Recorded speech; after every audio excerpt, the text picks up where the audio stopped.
about a bit of critical thinking yesterday, and I talked about, let's draw it here, something over was here, the idea you can have text, and critical thinking is about looking inside the text and looking at the logic, or the lack of it, the evidence, or the lack of it, you know, problems in the text.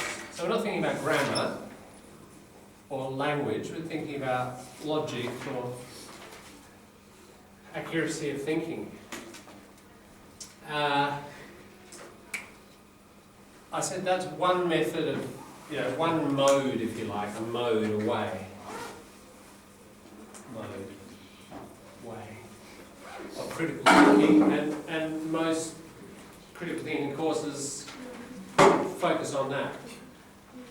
I would suggest to you, something I emphasise, is that critical thinking goes beyond that and it goes out to, as I said yesterday, other texts. And we can't really always, well sometimes we can, but many times, a lot of the time, we can't understand the true nature of that. Even if we've examined it very well, we know all the words, we know what they mean, we know the thinking inside that, we don't really understand the nature of that unless we see its reference to other texts. And I felt I didn't really give a good enough example. But I think we've got one right under our nose. There's a little idiom meaning really obvious, and that's the work we've been doing in the last few weeks on Adam Goods. Now, as I mentioned, you've got a text. Now, text originally meant a bit of language. That can be written language. Most of the time, when people say text, they mean that stuff, don't they? Written text. However, what's coming out of my mouth right now is text as well. So we can have oral text, we can have written text. And the last 40, 50 years, it's been expanded to visual texts. We can have a visual text, and visual images carry a lot of meaning, don't they? They're quite symbolic. I mean, what's symbolic about that picture? What are some symbols in that picture? 37. Yeah, 7. 37, yeah. The symbol of, sorry, I think it's 7. 37. That's a very interesting one. Okay, that normally just represents the player's number, but it's still a symbol of who that person is, isn't it, when they're running around on the field and the commentators know.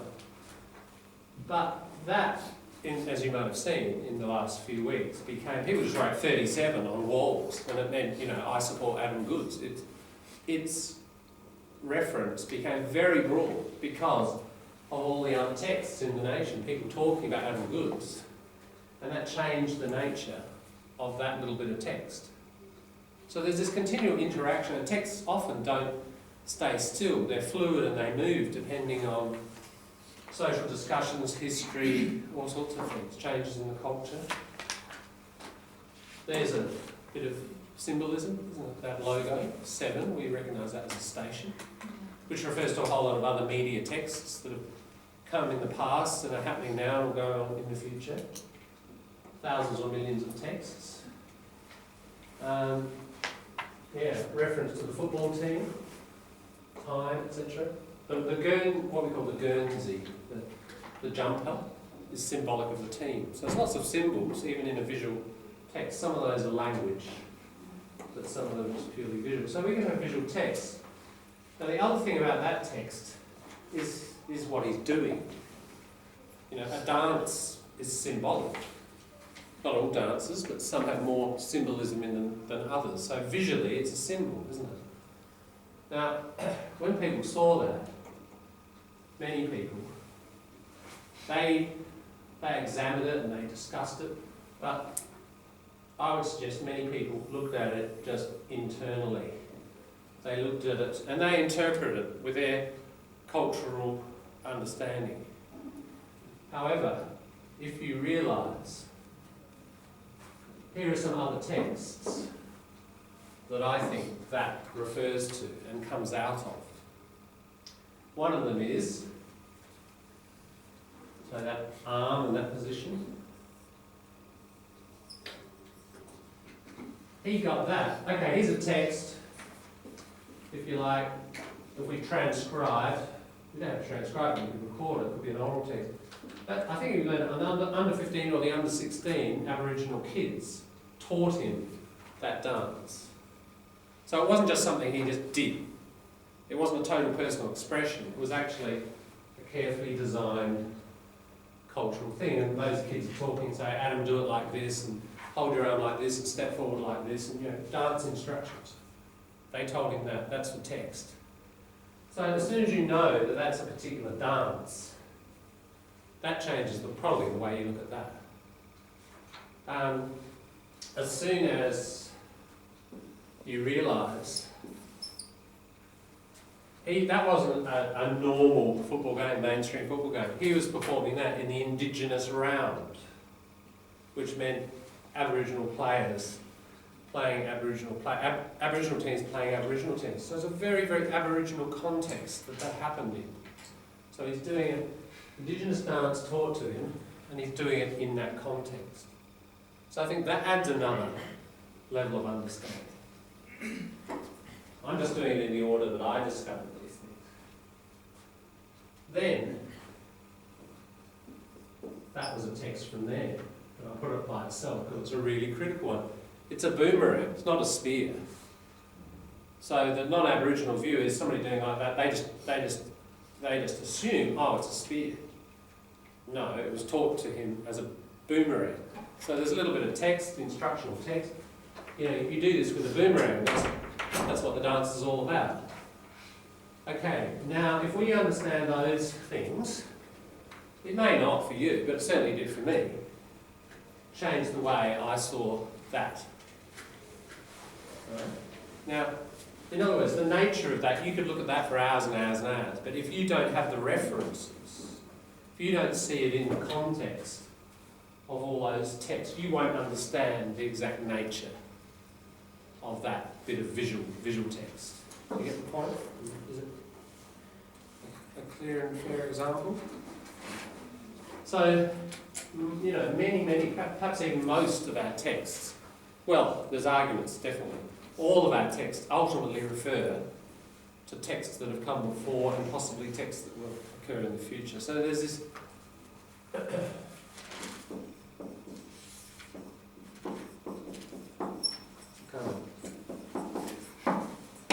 text, intertextuality just makes it a noun. There's this intertextuality that's going on all the time. What does that mean for you? Well, I'm just trying to give you an everyday example of, okay, that's a cultural understanding or misunderstanding that can happen if you don't have those other texts as some sort of reference point. You're not going to understand the true nature of that. Now that happens just all the time in any culture, doesn't it? If you go from one culture to another, and for whatever reason, probably a very logical reason, you weren't brought up here, you don't know that text, and you don't know that one, but you know a bit about that one, you still may not read that situation, because we say things, you read a situation. You may not read it correctly. I mean, that's just what culture is about, but the point is intertextuality.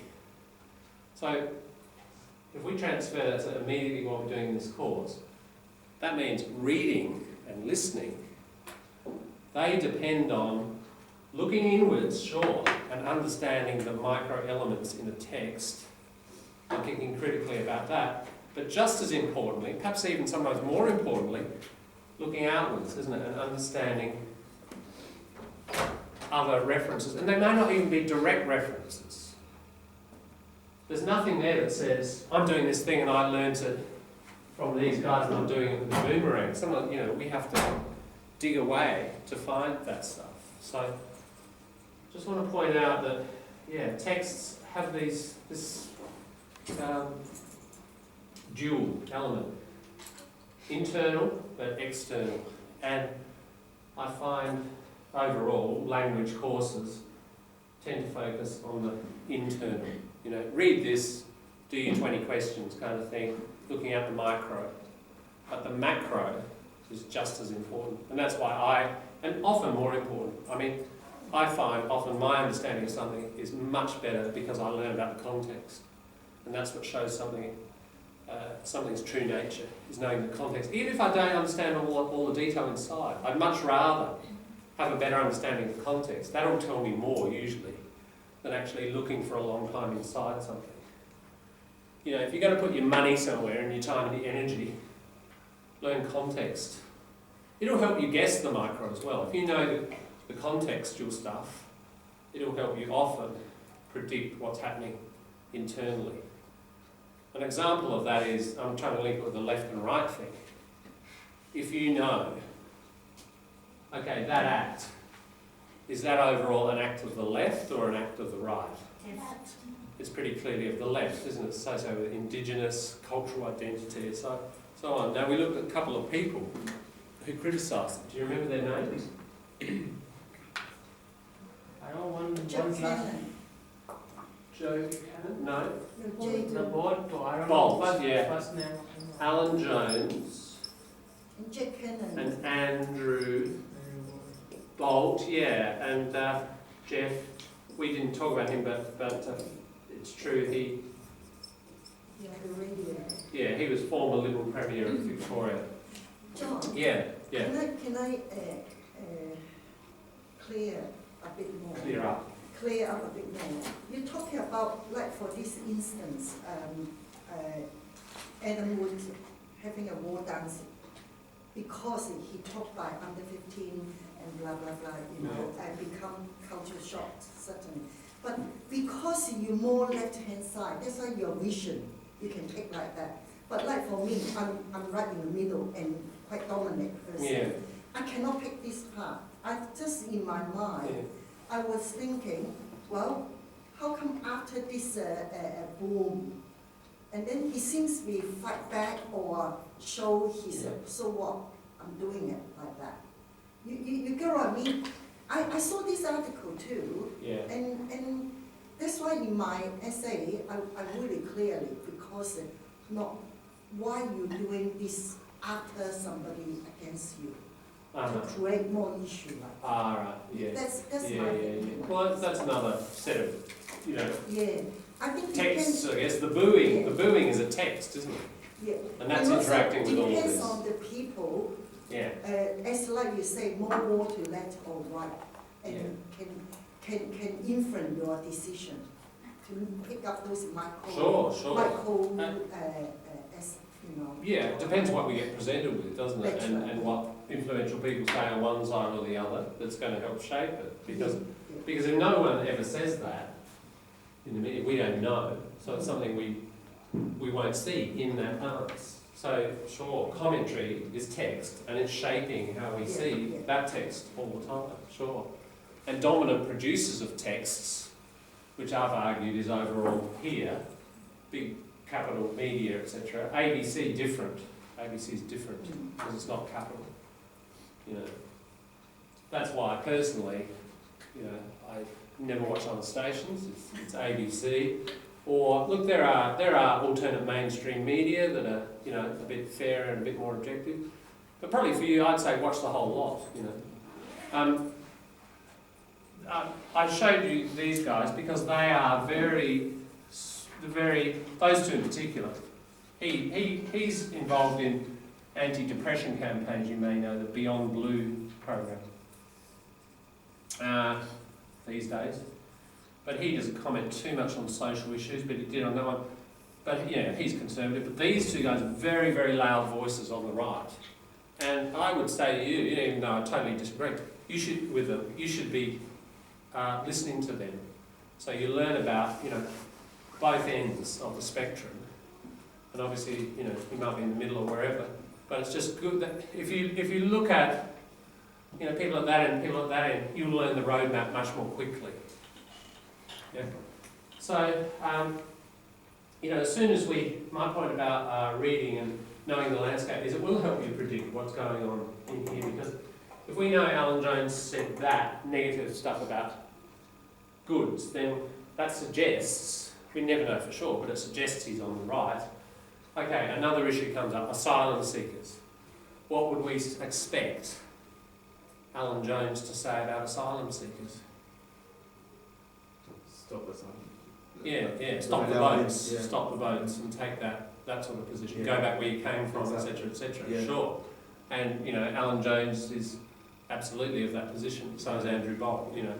So even before, not the, it'll help us if we see it, you know, a headline, Alan Jones, we can probably guess what's going to be said there. Now, we could be wrong. We can't go into it with a totally fixed idea. But those hypotheses, those general guesses help us, as I've explained before. In reading, we're always predicting what that next sentence or even that next word is going to be. And then often it's confirmed, sometimes it's denied, and we have to change our minds, but that changes our prediction and we keep on reading. That's how reading and listening works. Reception of language. We're predicting, and then it's confirmed or denied. So, what can help you with that prediction? My argument is understanding these broad contexts and where people are placed, and just understanding culture generally, and little bits of history. You know, that's going to give you a very much better understanding of the micro that's going on. So I'm just stressing this because the conventional conception of developing your reading and listening is learn more words, you know, learn more grammar, do more, you know, close focus. And absolutely, I'm not saying you don't do that, but I'm saying there's this other dimension to it. It's a bit like pronunciation that we've done a bit of work on and we'll return to. You know, everybody concentrates on phonemes, but actually 70% of pronunciation messaging is about all these other things like stress, rhythm, weak form, intonation, etc. You know. So, yeah, I think those are the issues around that stuff I've been talking about the last couple of days. This is why we're looking at the left-right thing, because it's a broader landscape that's going to help you actually deal with the micro stuff better. So language, linguistics, that language and the culture, you can't separate them. I'm saying this over and over again. I hope by the end of the course you'll be convinced of it, that learning all this cultural stuff is going to help you really understand that in this case.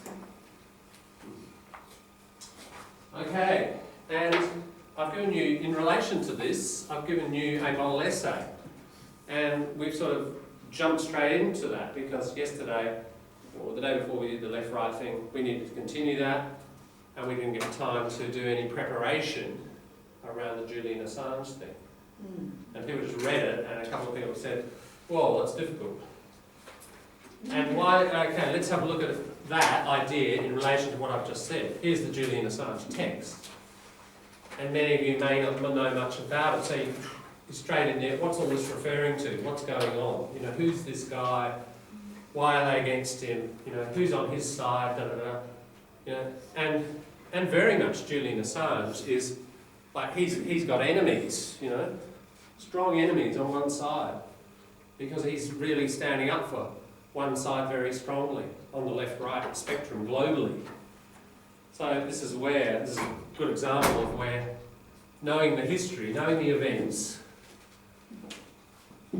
Wikileaks and the whole situation, you know, first, and then seeing it in a left-right thing, because I think you need to be able to structure all those dots, if you like, the little bits of information like dots. And we say in English, you join the dots. When you join the dots, there's the pattern. The left-right thing will help you join the dots. Because the media and the news is full of dots. We hear 30-second little bits of information. But very little media. The ABC will join those dots. And other media to the left will join, and to the right. There's some right stuff that joins it. But generally, mainstream media doesn't join the dots. It just presents dots. So we need to develop the tools as critical readers, listeners and thinkers. What's going to give us the structures that help pattern those dots? So let's try it with this Julian Assange text. First thing I'm going to do, as I usually do. Yep. Anybody else not here yesterday needs a model lesson. Alright, first thing I'm going to do, like I usually do, I'm going to hand over to you. What do you already know? I bet there are some people in here who know quite a bit. And there's probably one per group. Maybe, maybe not. We'll find out. Alright, it's like a jigsaw puzzle. you probably know some little dots about Julian Assange and Wikileaks.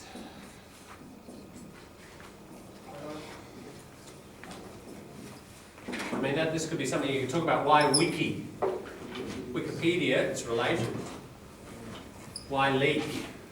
Because What's it that all leaks about? the information of people that are corrupted. Why is it called, we can warm up by looking at this, leak? Why leak? Because It leaks It information. leaks information, that's right. So when government secrets get out, we say in English they are leaked. So the metaphor is like a container, isn't it, with water coming out, or fluid coming out. Yeah. is he the guy that got protected by the Ecuadorian? Yeah. Yeah.